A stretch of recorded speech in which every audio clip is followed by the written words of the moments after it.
and shaking their feathers at him, for it is impossible to say quite all you feel when your head is under water. At last, they implored him to go away and attend to his own affairs and leave them to mind theirs.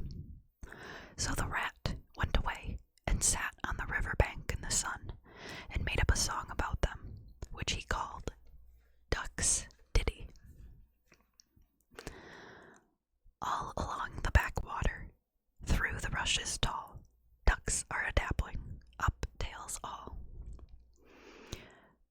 Duck's tails, drake's tails, yellow feet a-quiver, yellow bills all out of sight, busy in the river. Slushy green undergrowth, where the roach swim, here we keep our larder, cool and full and dim. Everyone for what he likes, we like to be, heads down, tails up, dabbling free.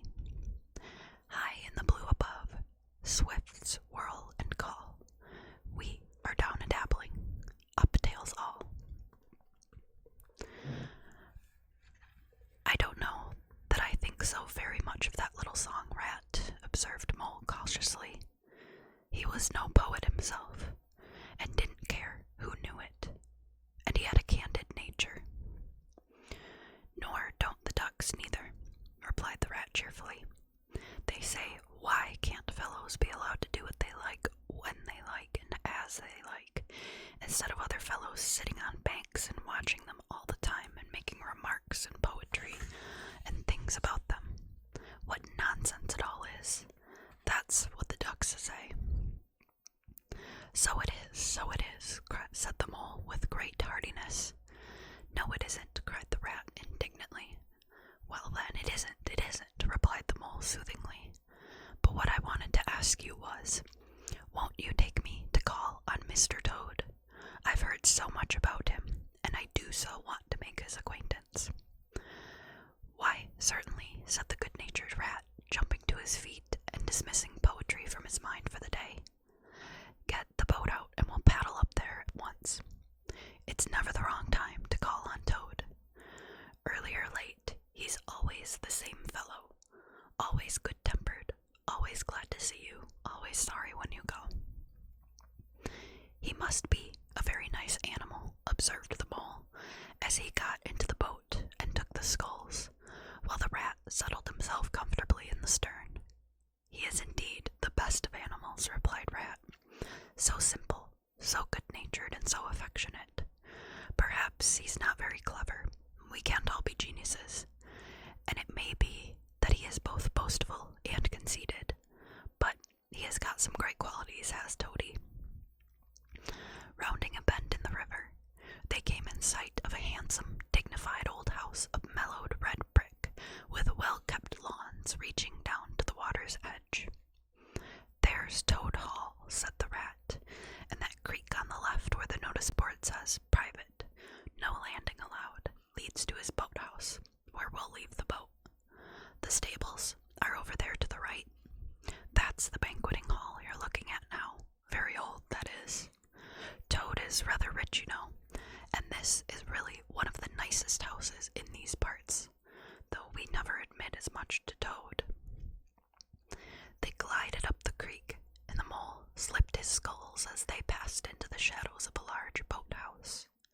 Here they saw many handsome boats, slung from the crossbeams or hauled up on a slip, but none in the water, and the place had an unused and a deserted air. The rat looked around him. I understand, he said, boating is played out. He's tired of it and done with it. I wonder what new fad he has taken up now. Come along, and let's look him up. We shall hear all about it quite soon enough. They disembarked and strolled across the gay flower-decked lawns in search of Toad, whom they presently happened upon, resting in a wicker garden chair, with a preoccupied expression of face, and a large map spread out on his knees. Hooray, he cried, jumping up on seeing them. This is splendid. He shook the paws of both of them warmly, never waiting for an introduction to the mole. How kind of you, he went on, dancing round them. I was just going to send a boat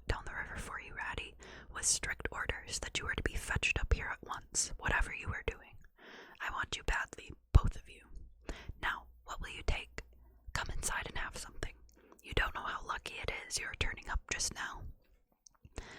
"Let's sit quiet a bit, Toady," said the rat, throwing himself into an easy chair, while the mole took another by the side of him and made some civil remark about Toad's delightful residence. "Finest house on the whole river," cried Toad boisterously, "or anywhere else for that matter," he could not help adding. Here the rat nudged the mole. Unfortunately, the toad saw him do it and turned very red. There was a moment's painful silence. Then Toad burst out laughing. "All right, Ratty," he said. "It's only my way, you know. And it's not such a very bad house, is it? You know you rather like it yourself. Now look here, let's be sensible. You are the very animals I wanted. You've got to help me. It's most important." "It's about your rowing, I suppose," said the rat with an innocent air. "You're getting on fairly well, though you splash a good bit still. With a great deal of patience and any quantity of coaching, you may—" "Oh, pooh! Boating," interrupted the toad in great disgust. "Silly, boyish amusement. I've given that up long ago. Sheer waste of time, that's what it is. It makes me downright sorry to see you fellows, who ought to know better, spending all your energies in that aimless manner. No, I've discovered the real thing, the only genuine occupation for a lifetime. I propose to devote the remainder of mine to it, and can only regret the wasted years that lie behind me, squandered in trivialities. Come with me, dear Ratty, and your amiable friend also, if he will be so very good, just as far as the stable yard, and you shall see what you shall see." He led the way to the stable yard accordingly, the rat following with a most mistrustful expression, and there, drawn out of the coach's house into the open, they saw a gypsy caravan, shining with a newness, painted a canary yellow, picked out with green and red wheels. "There you are," cried the toad, straddling and expanding himself. "There's real life for you embodied in that little cart. The open road, the dusty highway, the heath, the common, the hedgerows, the rolling downs, camps, villages, towns, cities, here today, up and off somewhere else tomorrow. Travel, change, interest, excitement, the whole world before you, and a horizon that's always changing. And mind, this is the very finest cart of its sort that was ever built, without any exception. Come inside and look at the arrangements. Planned 'em all myself, I did."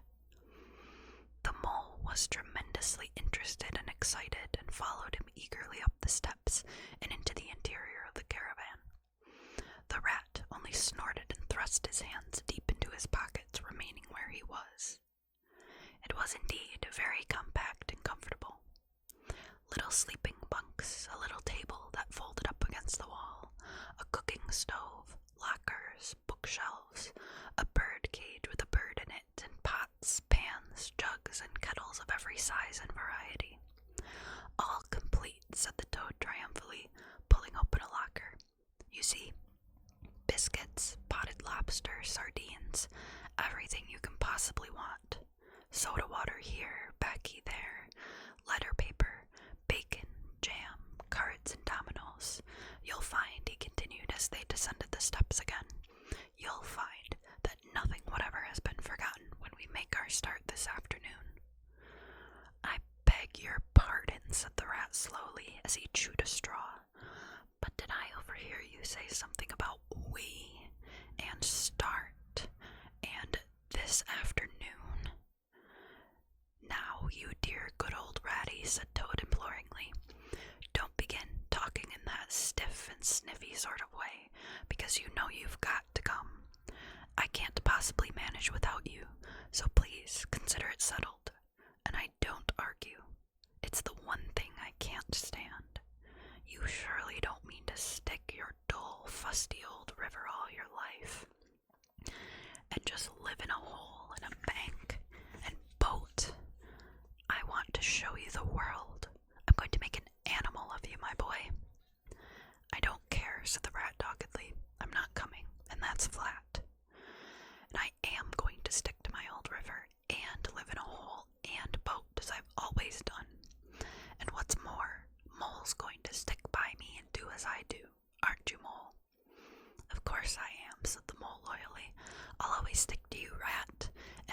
say is to be has got to be.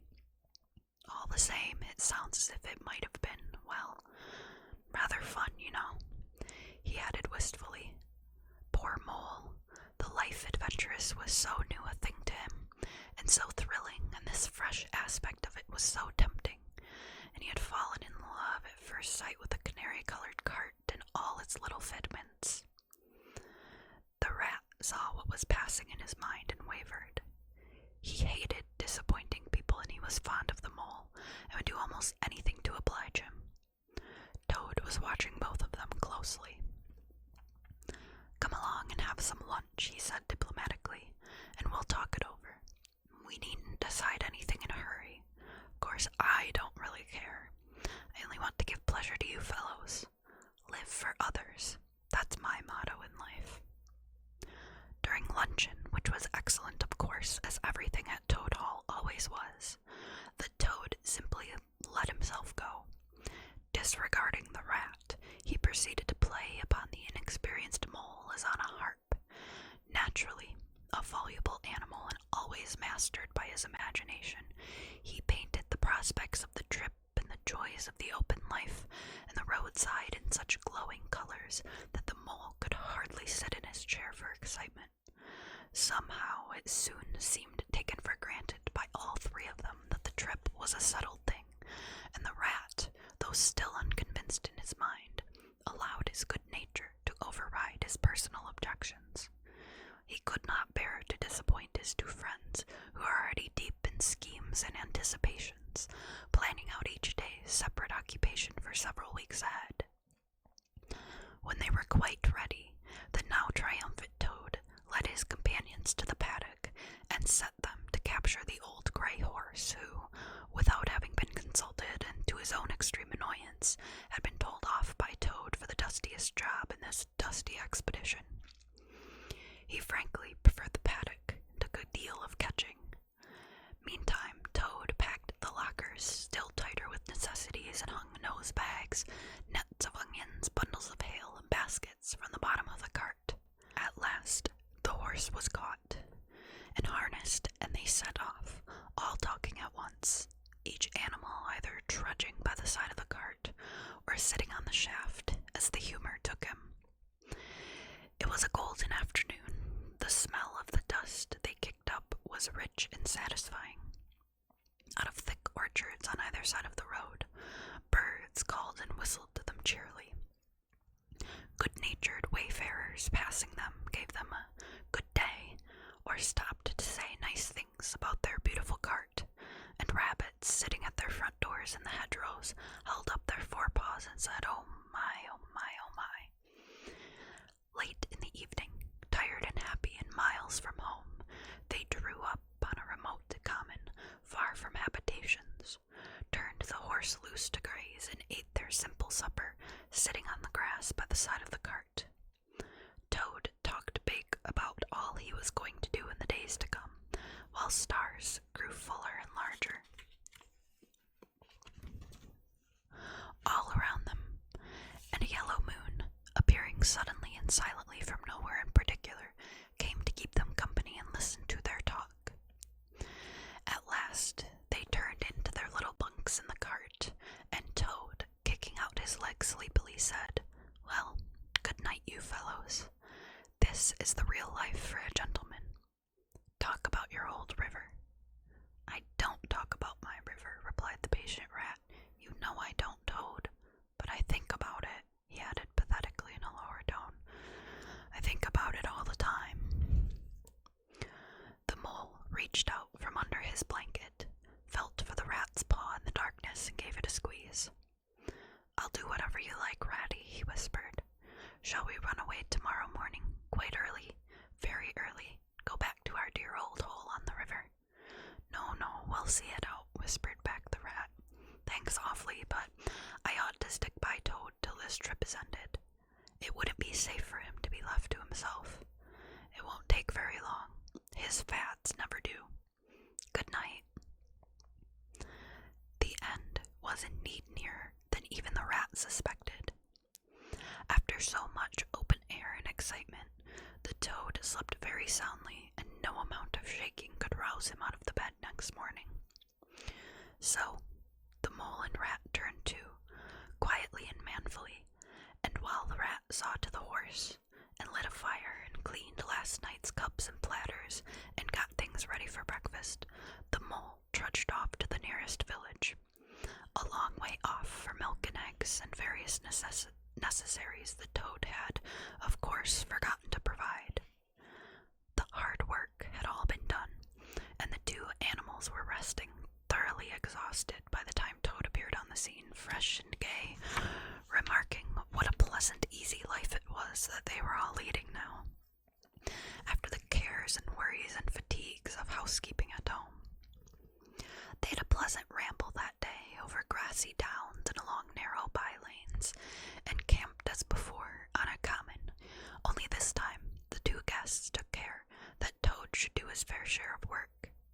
In consequence, when the time came for starting next morning, Toad was by no means so rapturous about the simplicity of the primitive life, and indeed attempted to resume his place in his bunk, whence he was hauled by force. Their way lay as before across country by narrow lanes, and it was not till the afternoon that they came out on the high road, their first high road, and there disaster, fleet and unforeseen, sprang out on them. Disaster momentous indeed to their expedition, but simply overwhelming in its effect on the after career of Toad. They were strolling along the high road easily, the mole by the horse's head talking to him, since the horse had complained that he was being frightfully left out of it, and nobody considered him in the least. The toad and the water rat walking behind the cart, talking together. At least Toad was talking, and Rat was saying at intervals, "Yes, precisely, and what did you say to him?" and thinking all the time of something very different, when far behind them they heard a faint, warning hum, like the drone of a distant bee. Glancing back, they saw a small cloud of dust, with a dark center of energy advancing on them at incredible speed, while from out of the dust a faint pop-pop wailed like an uneasy animal in pain. Hardly regarding it, they turned to resume their conversation, when in an instant, as it seemed, the peaceful scene was changed, and with a blast of wind and a whirl of sound that made them jump for the nearest ditch, it was on them. The pop-pop rang with a brazen shout in their ears. They had a moment's glimpse of an interior of glittering plate glass and rich morocco, and the magnificent motor car, immense, breath-snatching, passionate with its pilot tense and hugging its wheel, possessed all earth and air for the fraction of a second, flung an enveloping cloud of dust that blinded and enwrapped them utterly, and then dwindled to a speck in the far distance, changed back to a droning bee once more. The old gray horse, dreaming as he plodded along of his quiet paddock, in a new raw situation such as this, simply abandoned himself to his natural emotions, rearing, plunging, backing steadily, in spite of all the mole's efforts at his head, and all the mole's lively language directed at his better feelings. He drove the cart backwards towards the deep ditch at the side of the road. It wavered an instant, then there was a heart-rending crash, and the canary-colored cart, their pride and their joy, lay on its side in the ditch, an irredeemable wreck.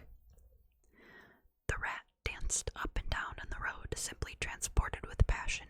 "You villains," he shouted, shaking both fists.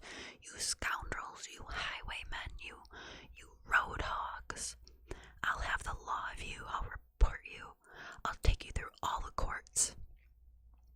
His homesickness had quite slipped away from him, and for the moment he was the skipper of the canary-colored vessel, driven on a shoal by the reckless jockeying of rival mariners, and he was trying to recollect all the fine and biting things he used to say to masters of steam launches when their wash, as they drove too near the bank, used to flood his parlor carpet at home. Toad sat straight down in the middle of the dusty road, his legs stretched out before him, and stared fixedly in the direction of the disappearing motor car. He breathed short. His face wore a placid, satisfied expression, and as at intervals he faintly murmured,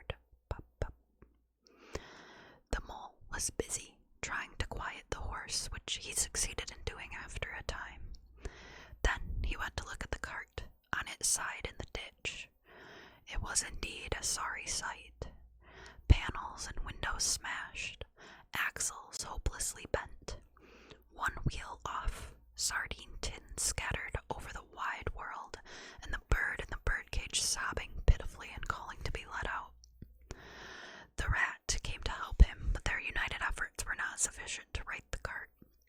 "Aye, Toad," they cried, "come and bear a hand, can't you?" The toad never answered a word or budged from his seat in the road, so they went to see what was the matter with him. They found him in a sort of trance, a happy smile on his face, his eyes still fixed on the dusty wake of their destroyer. At intervals he was still heard to murmur, "Pop, pop." The rat shook him by the shoulder.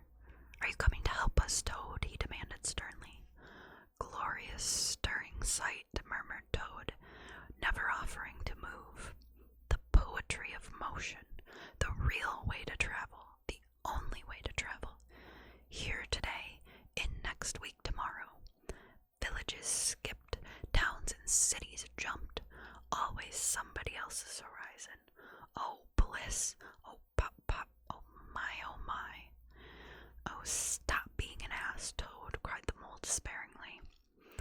"And to think I never knew," went on the toad in a dreamy monotone, "all those wasted years that lie behind me. I never knew, never even dreamt. But now that I know, now that I fully realize, oh, what a flowery track lies spread before me henceforth. What dust clouds shall spring up behind me as I speed on my reckless way. What carts I shall fling carelessly into the ditch in the wake of my magnificent onset. Horrid little carts, common carts, canary-colored carts." "What are we to do with them?" asked the mole of the water rat. "Nothing at all," replied the rat firmly, "because there is really nothing to be done. You see, I know him from old. He is now possessed. He has got a new craze, and it always takes him that way in his first stage. He'll continue like that for days now, like an animal walking in a happy dream, quite useless for all practical purposes. Never mind him. Let's go and see what there is to be done about the cart."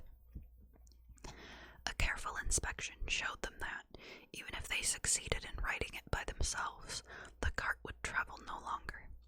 The axles were in a hopeless state, and the missing wheel was shattered into pieces. The rat knotted the horse's reins over his back and took him by the head, carrying the birdcage and its hysterical occupant in the other hand. "Come on," he said grimly to the mole. "It's 5 or 6 miles to the nearest town, and we shall just have to walk it. The sooner we make a start, the better." "But what about Toad?" asked the mole anxiously as they set off together. "We can't leave him here, sitting in the middle of the road by himself, in the distracted state he's in. It's not safe. Supposing another thing were to come along." "Oh, bother, Toad," said the rat savagely. "I've done with him." They had not proceeded very far on their way, however, when there was a pattering of feet behind them, and Toad caught them up and thrust a paw inside the elbow of each of them, still breathing short and staring into vacancy. "Now look here, Toad," said the rat sharply. "As soon as we get to the town, you'll have to go straight to the police station and see if they know anything about that motor car and who it belongs to, and lodge a complaint against it. And then you'll have to go to a blacksmith's or a wheelwright's and arrange for the car to be fetched and mended and put to rights. It'll take time, but it's not quite a hopeless smash. Meanwhile, the mole and I will go to an inn and find comfortable rooms where we can stay till the cart's ready and till your nerves have recovered their shock." "Police station, complaint," murmured Toad dreamily. "Me complain of that beautiful, that heavenly vision that has been vouchsafed me. Mend the cart. I've done with carts forever. I never want to see the cart or hear of it again. Oh, Ratty, you can't think how obliged I am to you for consenting to come on this trip.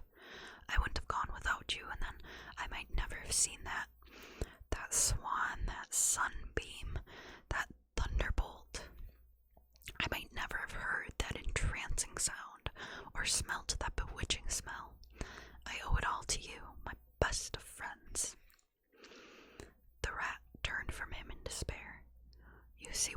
news, he said to the mole, addressing him across Toad's head.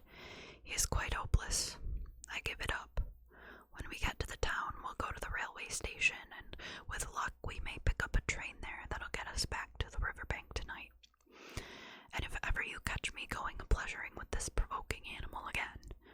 He snorted, and during the rest of that weary trudge addressed his remarks exclusively to Mole.